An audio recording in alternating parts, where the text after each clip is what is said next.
میرے طرف گندگی ہے یاد رکھ، تو برائے بندگی ہے یاد رکھ، میرے طرف گندگی ہے یاد رکھ، ورنہ پھر شرمندگی ہے یاد رکھ، چند روزہ زندگی ہے یاد رکھ، ایک دن مرنا ہے آخر موت ہے، کر لے جو کرنا ہے آخر موت ہے، تو نے منصب بھی کوئی پایا تو کیا، گنج و سیم و زر بھی ہاتھ آیا تو کیا، تو نے منصب بھی کوئی پایا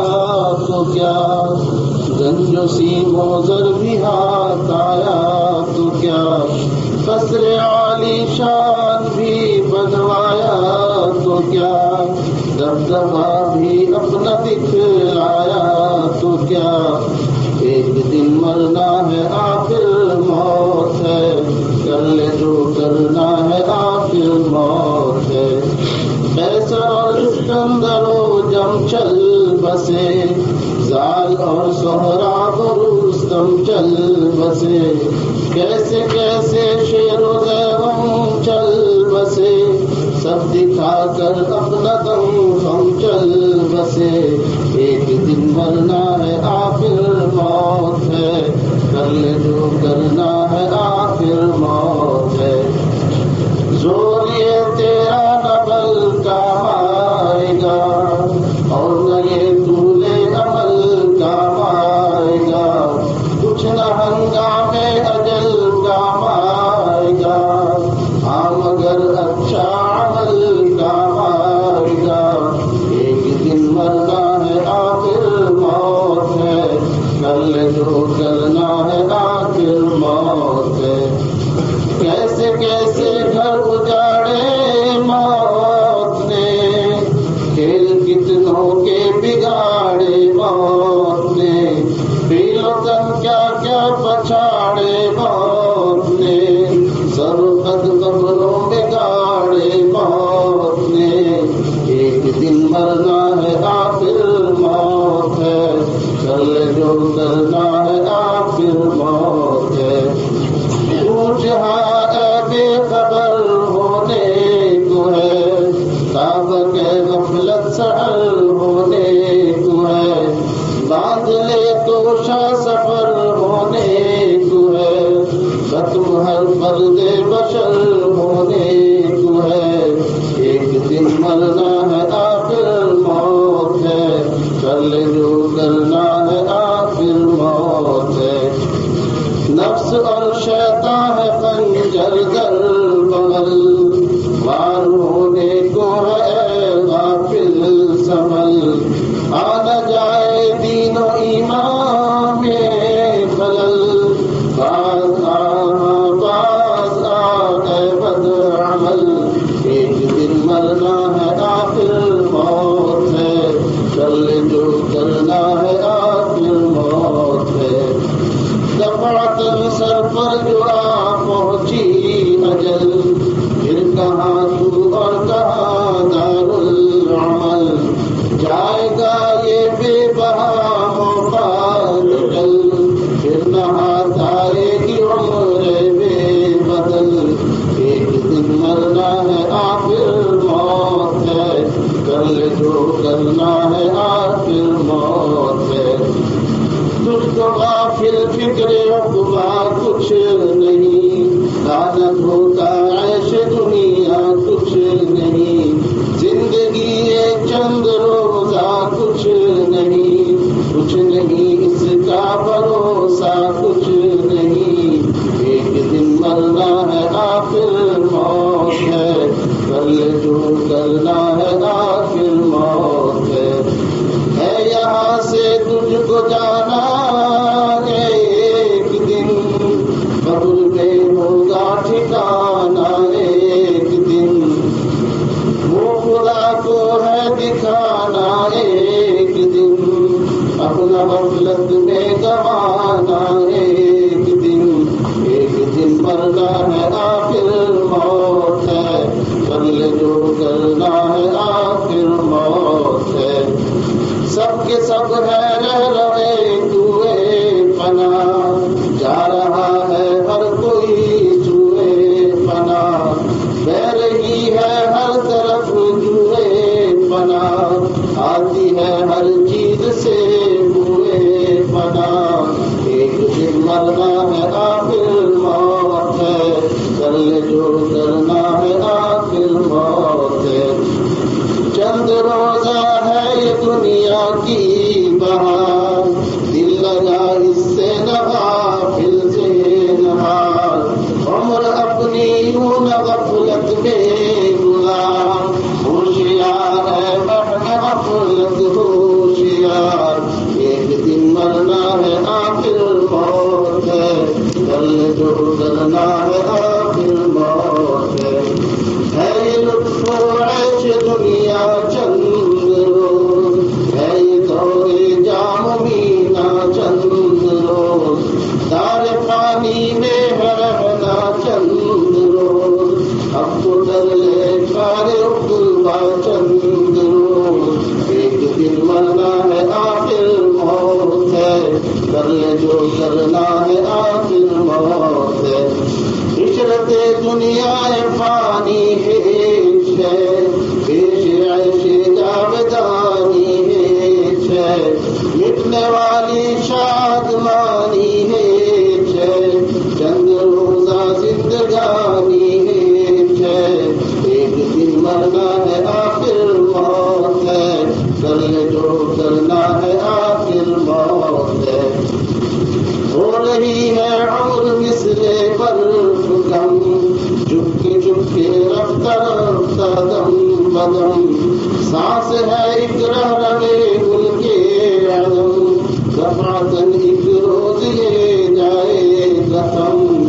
ایک دن مرنا ہے آخر موت ہے، کر لے جو کرنا ہے آخر موت ہے، آخرت کی فکر کرنی ہے ضرور،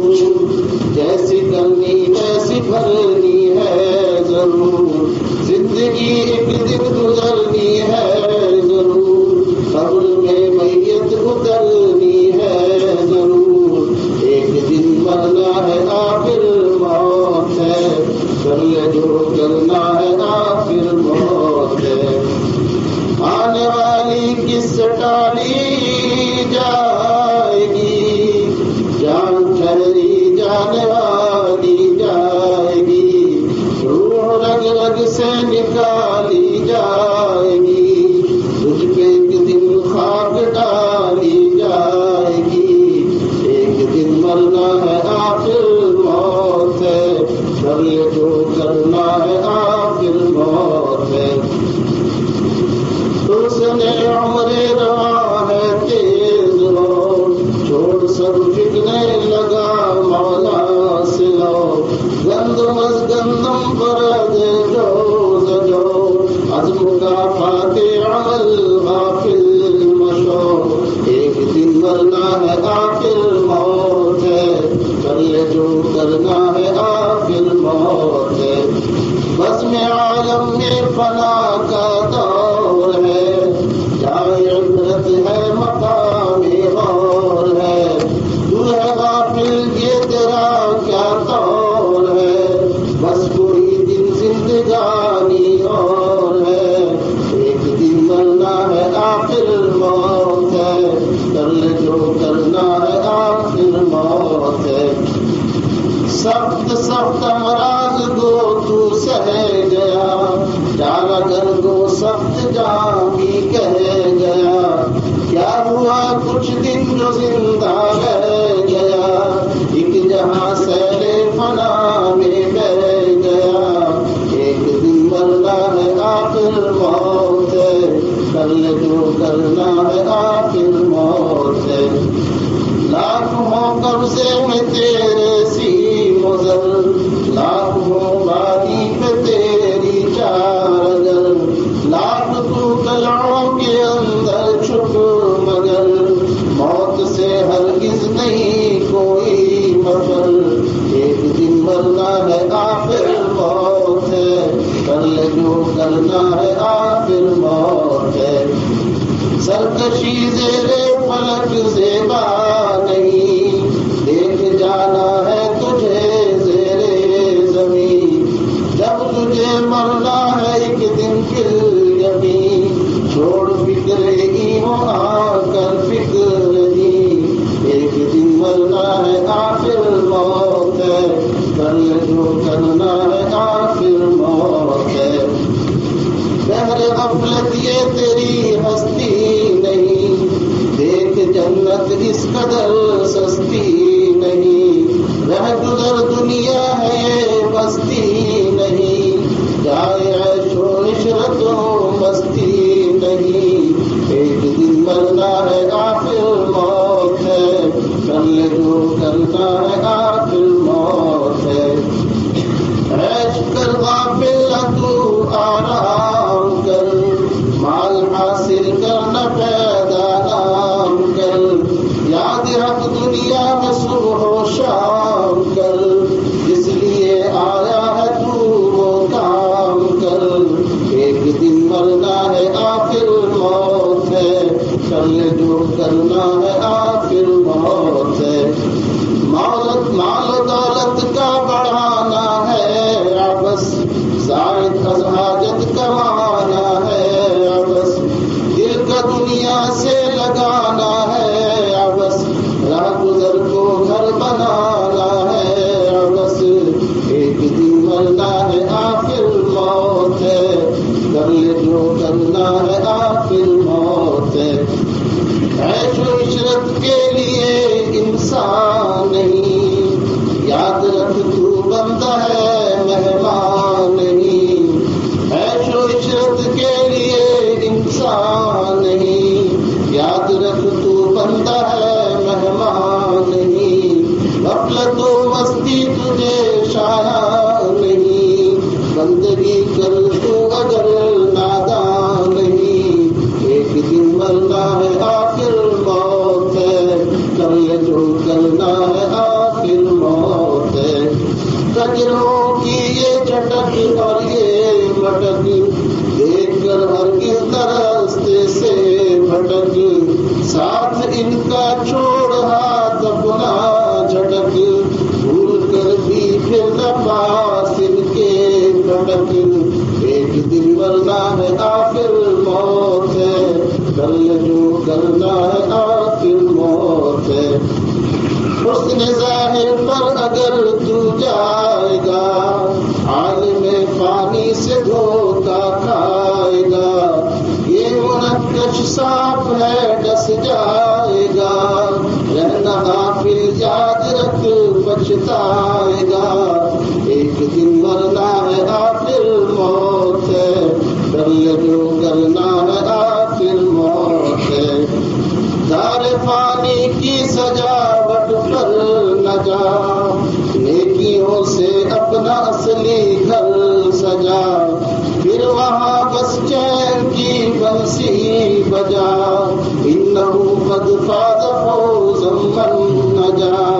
ایک دن مرنا ہے آخر موت ہے، کر لے جو کرنا ہے آخر موت ہے۔ خانہ رنگی ہے یہ دارے جہاں، رفل ناداں بن کے دیکھ اس پر نہاں، واہ تو نے دل لگایا ہے کہاں، تجھ کو رہنا ہی ہے کتنے دن یہاں، ایک دن مرنا ہے آخر موت ہے، کر لے جو کرنا ہے آخر موت ہے۔ تو ہے اس عبرت قدے میں بھی مگن، وہ ہے یہ دار المحن بیت الحزن، عقل سے خارج ہے تیرا یہ چلن،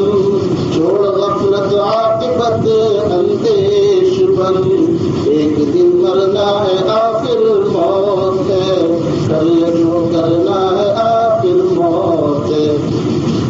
یہ تیری غفلت ہے کہ عقلی بڑی، مسکراتی ہے فضا سر پر کھڑی، موت کو پیش نظر رکھ ہر گھڑی، پیش آنے کو ہے یہ منزل گڑی، ایک دن مرنا ہے آخر موت ہے، کر لے جو کرنا ہے آخر موت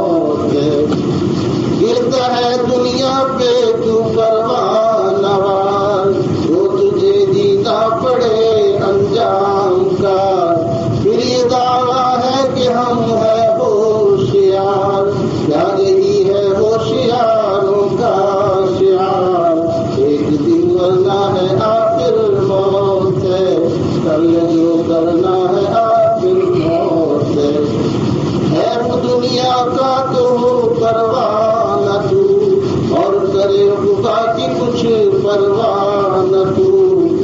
اس قدر عقل سے بیگانہ تو، اس پہ بنتا ہے بڑا فرزانہ تو، ایک دن مرنا ہے آخر موت ہے، کل جو کرنا ہے آخر موت ہے، دفن خود سجا کیے زیر زمین، پھر بھی مرنے کا نہیں حق الیقین، تجھ سے بڑھ کر بھی کوئی غافل نہیں، تجھ کو عبرت چاہیے نفس لعین، ایک دن مرنا ہے آخر موت ہے، کل جو کرنا ہے آخر موت ہے، یوں نہ اپنے آپ کو بیکار رکھ، آخرت کے واسطے تیار رکھ، غیر حق سے قلب کو بیزار رکھ، موت کا ہر وقت استحضار رکھ، ایک دن مرنا ہے آخر موت ہے، کل جو کرنا ہے آخر موت ہے، تو سمجھ ہرگز نہ قاتل موت کو، زندگی کا جان حاصل موت کو، رکھتے ہیں محبوب عاقل موت کو، یاد رکھ ہر وقت غافل موت کو، ایک دن مرنا ہے آخر موت ہے، کل جو کرنا ہے آخر موت ہے، ترک اب ساری فضولیات کر، یوں نہ ضائع اپنی تو اوقات کر، رہنا غافل یاد حق دن رات کر، ذکر فکر حاضر اللذات کر، ایک دن مرنا ہے آخر موت ہے، کل جو کرنا ہے آخر موت ہے، یہ تیری مجذوب حالت اور یہ سن، ہوش میں آ غفلت، ہوش میں آ اب نہیں غفلت کے دن، اب تو بس مرنے کے دن ہر وقت گن، کس کمر در پیش ہے منزل کٹن، ایک دن مرنا ہے آخر موت ہے، کل جو کرنا ہے آخر موت ہے، یہ تیری پیرانہ مستی تابک ہے، یہ تیری شہوت پرستی تابک ہے، یہ تیرا گھر اور گرہستی تابک ہے، تابک ہے یہ تیری ہستی تابک ہے، ایک دن مرنا ہے آخر موت ہے، کل جو کرنا ہے آخر موت ہے، کرنا پیری میں تو غفلت اختیار، زندگی کا اب نہیں کچھ اعتبار، حلق پر ہے موت کے خنجر کی دھار، کر بسب اپنے آپ کو مردوں میں شمار، ایک دن مرنا ہے آخر موت ہے، کل جو کرنا ہے آخر موت ہے۔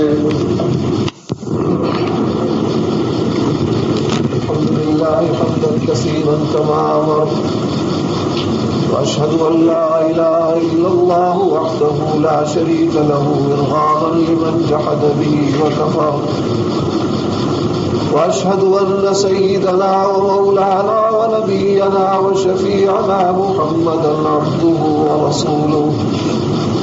سيد الخلائق والبشر، صلى الله تعالى عليه وعلى آله وأصحابه وبارك وسلم تسليما كثيرا كثيرا، أما بعد فأعوذ بالله من الشيطان الرجيم، بسم الله الرحمن الرحيم، إنا عرضنا الأمانة على السماوات والأرض والجبال فأبين أن يحملنها وأشفقن منها وحملها الإنسان إنه كان ظلوما جهولا۔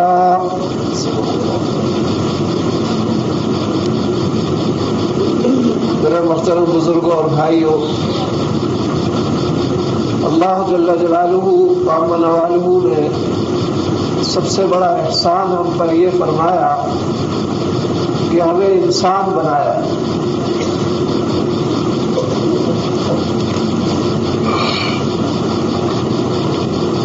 اللہ رب العزت کی یہ نعمت سب سے بڑی نعمت ہے کہ اس نے ہمیں انسانوں میں سے بنایا ہے اور جانوروں میں سے نہیں بنایا. لیکن سوچنا یہ ہے کہ انسان کیسے بنتا ہے. اللہ کی نگاہ میں، اس کے حبیب پاک صلی اللہ علیہ وسلم کی نگاہ میں انسان کہلانے کا کب مستحق ہوتا ہے؟ آیا کھانا پینا، سونا جاگنا، دنیا کے مکانات بنا لینا، ایجادات کر لینا، چاند پہ پہنچ جانا، مختلف صنعتیں قائم کر لینا، آیا یہ معیار ہے انسانیت کا یا کوئی اور معیار ہے اللہ کی نگاہ میں؟ تو اگرچہ ہمارے اعتبار سے کچھ ہی معیار کیوں نہ ہو، اللہ جل جلالہ و منوالہ نے معیار بنایا ہے انسانیت کا، انسانی اوصاف کو. یہ انسان، تیرے اندر اگر انسانی صفات ہے تو تو انسان ہے، ورنہ تو انسان کہلانے کا مستحق نہیں، کیونکہ دوسری چیزوں کے اعتبار سے جانور بھی تیرے ساتھ شریک ہیں. بلکہ بعض مرتبہ جانور تجھ سے آگے بڑھ جاتے ہیں. جناب رسول اللہ صلی اللہ علیہ وسلم ایک مرتبہ تشریف لے جا رہے تھے، ایک پہاڑی کے پاس سے گزر ہوا، قریب میں ایک درخت کے نیچے ایک صحابی کو دیکھا آرام فرما رہے ہیں. تو آپ وہاں ٹھہرے اور ایک ہرن اس درخت کے ساتھ بندھی ہوئی ہے. اس ہرن نے کہا، یا رسول اللہ صلی اللہ علیہ وسلم،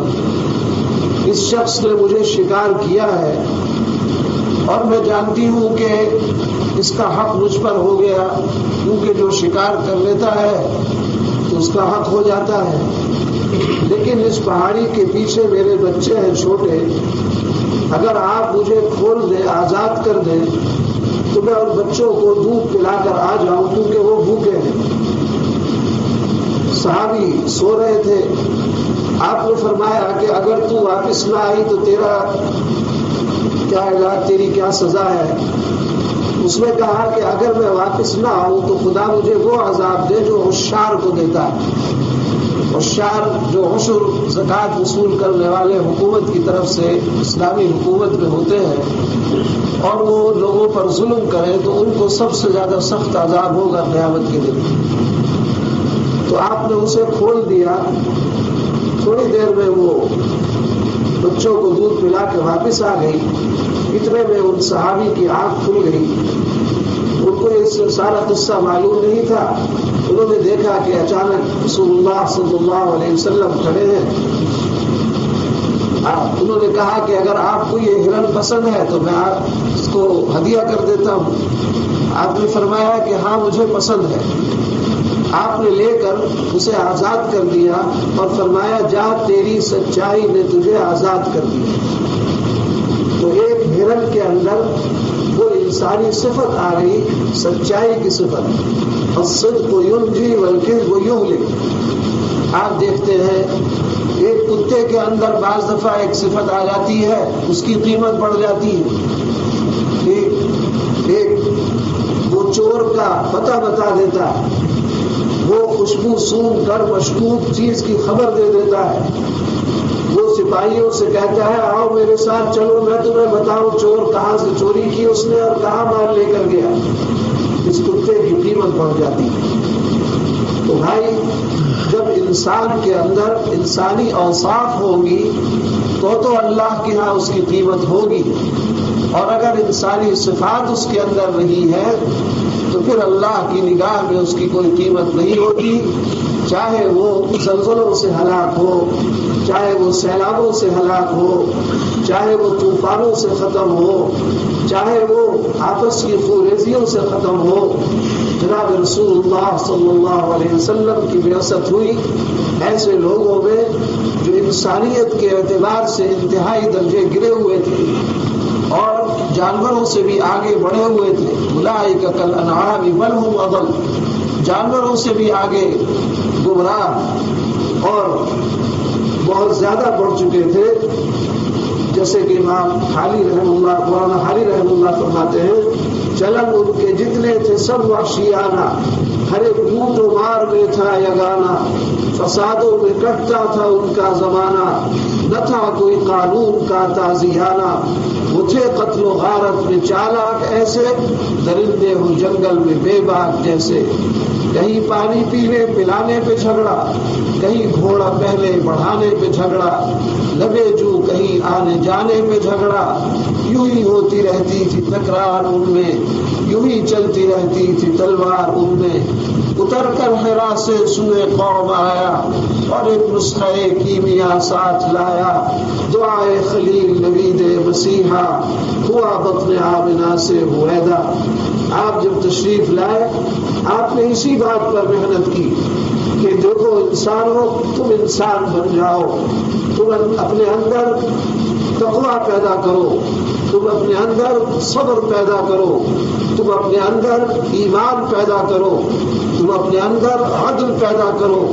تم اپنے اندر اخلاق پیدا کرو، تم اپنے اندر تواضع پیدا کرو، تو ساری کائنات تمہارے قدموں میں آ جائے گی۔ انہوں نے کوئی ایجادات کے اوپر محنت نہیں کی، انہوں نے چاند پر پہنچنے کی محنت نہیں کی، انہوں نے راکٹ اور جہاز نہیں بنائے، انہوں نے کیا کیا؟ انسانیت کو بنایا، انسانی اوصاف پر محنت کی، اپنی ذاتوں پر محنت کی، ان کے اندر عدل آیا، ان کے اندر اخلاق آئے، ان کے اندر جود و سخا آیا، اور جب یہ چیزیں پیدا ہو گئی تو وہ دنیا میں پھر پھیل گئے اور انسانوں کو دعوت دی انہی اوصاف کی طرف، جو ان کو دیکھتا تھا مسلمان ہو جاتا تھا، ان کی نماز کو دیکھ کے مسلمان ہو جاتا تھا، ان کے اخلاق کو دیکھ کے مسلمان ہو جاتا تھا، ان کی تواضع کو دیکھ کے مسلمان ہو جاتا تھا، ان کے عدل و انصاف کو دیکھ کے مسلمان ہو جاتا تھا کہ یہ لوگ آئے ہیں۔ روس میں ایک دفعہ جانا ہوا، حضرت قسم ابن عباس رضی اللہ عنہ کی قبر، اکیلے پہنچ گئے اونٹ کے اوپر، ساری قوم جمع ہو گئی، نماز پڑھی، اللہ سے دعا مانگی، لوگ حیرت سے دیکھ رہے ہیں کہ یہ کون شخص ہے۔ کہا کہ اے اللہ تو نے یہاں پہنچا دیا اور آگے تیرا کام ہے ہدایت دینا۔ ساری قوم مسلمان ہو گئی کہ یہ اسلام ہے، ایسا اسلام جو عدل چاہتا ہے، انصاف چاہتا ہے۔ ہم سے بھی وہاں روسیوں نے کہا کہ ہم نے تو اسلام کچھ اور سنا تھا، یہاں تو ہم نے کچھ اور دیکھا۔ ایک نماز پڑھی جماعت کے ساتھ، تو اس جماعت سے نماز پڑھنے نے ایسا اثر کیا کہ لوگ مبہوت ہو کر کے دیکھ رہے تھے، حیرت زدہ ہو کر دیکھ رہے تھے کہ یہ کون سا اسلام ہے۔ ہم نے تو یہ سنا تھا کہ اسلام میں لوٹ مار ہے، قتل و غارت گری ہے اور لوگوں پر ظلم ہے، لیکن آج بھی میرے دوستو اگر اسلام، مسلمان اگر صحیح اسلام اس کے اندر آ جائے تو دنیا کی قومیں وہ اسلام لانے کے لیے تیار ہیں۔ انہوں نے کوئی بخل نہیں کیا، اگر جہاز بنائے تو ہمیں بھی سہولت پہنچائی، انہوں نے اگر کوئی ایجاد کی ہے تو انہوں نے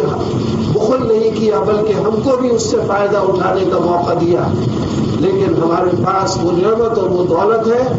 کہ نہ صرف یہ کہ ان کو ہم شریک کریں، آج ہم بھی اس سے محروم ہوتے چلے جا رہے ہیں۔ اگرچہ مال و دولت میں بڑھ گئے، اگرچہ اسباب و وسائل میں بڑھ گئے، لیکن میرے بھائیوں ہم یہ دیکھیں کہ آج ہم انسانیت کے اعتبار سے کہاں چلے گئے۔ حضرات صحابہ رضی اللہ عنہ کے زمانے میں کیسی زندگی تھی، اللہ اکبر۔ ایک مرتبہ یمن کا بادشاہ آیا فیروز دہلوی رضی اللہ تعالی عنہ، جو مسلمان ہو گئے تھے۔ ان کے اسلام کا واقعہ بھی عجیب ہے۔ کسریٰ نے 2 شخصوں کو بھیجا. فیروز دہلوی جو یمن کا بادشاہ تھا اس کو لکھ کے بھیجا. جب اس کے پاس حضور اکرم صلی اللہ علیہ وسلم نے گرامی نامہ بھیجا کہ تو مسلمان ہو جا، اسلم تسلم، مسلمان ہو جا تو صحیح سلامت رہے گا، اور اگر ایسا نہ کیا تو سب کا گناہ تیرے سر ہوگا. تو اس کو بڑا غصہ آیا. پہلے تو اس بات پہ غصہ آیا کہ اس نے حضور اکرم صلی اللہ علیہ وسلم نے اپنا نام میرے نام سے پہلے کیوں لکھا، کیونکہ اس کے الفاظ تھے من محمد رسول اللہ الى کسرا عظیم الفارس. کہا کہ پہلے اپنا نام کیوں لکھا اور میرا نام کیوں لکھا بعد میں. تو اس نے اس خط کو پھاڑ دیا، اور اس کے بعد یمن کے بادشاہ کو یہ لکھا کہ تم 2 شخصوں کو بھیجو جو حضور اکرم صلی اللہ علیہ وسلم کو گرفتار کر کے لے آئے. چنانچہ اس نے 2 آدمیوں کو بھیج دیا. وہ آئے کیونکہ یہ انہی کے ماتحت تھا، عرب کا علاقہ، حجاز کا علاقہ یمن کے ماتحت تھا، اور پھر یہ ماتحت ہوتا تھا فارس کے. تو وہ آئے حضور اکرم صلی اللہ علیہ وسلم کے پاس کہ ہمارے بادشاہ نے آپ کو بلایا. اور اس کے بعد ان کی مونچھیں بہت بڑی تھی، داڑیاں نہیں تھی. تو آپ نے فرمایا کہ تمہیں یہ کس نے حکم دیا کہ مونچھوں کو بڑھاؤ اور داڑھی کو بڑھاؤ؟ تو انہوں نے کہا کہ ہمارے رب نے حکم دیا. آپ نے فرمایا کہ میرے رب نے تو یہ حکم دیا ہے کہ مونچھوں کو کٹاؤ اور داڑھی کو بڑھاؤ. پھر انہوں نے اپنا مقصد بیان کیا کہ ہم آپ کو گرفتار کرنے کے لیے آئے. آپ نے فرمایا کہ ابھی تم چلے جاؤ، میں تمہاری بات کا صبح جواب دوں گا. چنانچہ صبح وہ آ گئے. آپ نے فرمایا کہ آج کی رات میں میرے رب نے تمہارے رب کو قتل کر دیا. انہوں نے وہ تاریخ لکھ لی اور واپس چلے گئے. چنانچہ فیروز دہلوی جو بادشاہ تھا اس کے پاس جا کر کے خبر دی کہ وہ تو یہ فرماتے ہیں کہ بھئی تمہارے بادشاہ کو قتل کر دیا گیا ہے. اس کے پاس ابھی اطلاع نہیں ملی تھی، اس زمانے میں اتنے وسائل نہیں تھے. تو اس نے یہ کہا کہ تاریخ لکھ لی اور کہا کہ اگر یہ خبر سچی ہوئی تو میں مسلمان ہو جاؤں گا. چنانچہ کافی دنوں کے بعد اس کے بیٹے کا خط آیا کہ میں نے اپنے باپ کو قتل کر دیا ہے اور اب جو احکام جتنے بھی تھے وہ سب منسوخ کیے جاتے ہیں. چنانچہ وہ فوراً مسلمان ہو گیا. لیکن اتفاقاً موقع نہیں ملا حضور صلی اللہ علیہ وسلم کی خدمت میں حاضری کا. تو حضرت عمر رضی اللہ تعالیٰ عنہ کے زمانے میں آیا. تو جب وہاں پہنچا تو اس سے پہلے اس نے جو دربان تھا اس نے اس کو بتایا کہ بھئی میرے لیے اجازت لے لو. وہ گئے اور آ کر کے اجازت لے لی. تو اتنے میں ایک اور نوجوان بھی آ گیا، کہا کہ مجھے بھی جانا ہے. تو اس نے کہا کہ بھئی اجازت تو میرے لیے لی گئی ہے، تمہارے لیے تو اجازت نہیں ہے. نے کہا کہ یہاں تو اجازت سب کے لیے ہوتی ہے. اسلامی حکومت کے اندر عدل اور انصاف ہے، اس کے اندر بادشاہ تک پہنچنے کے لیے کوئی ہٹو بچو کوئی رکاوٹ نہیں ہے، اس لیے مجھے تو جانا ہے. اب وہ آپس میں ذرا کچھ جب کلش ہوئی، انہوں نے فیروز دہلوی نے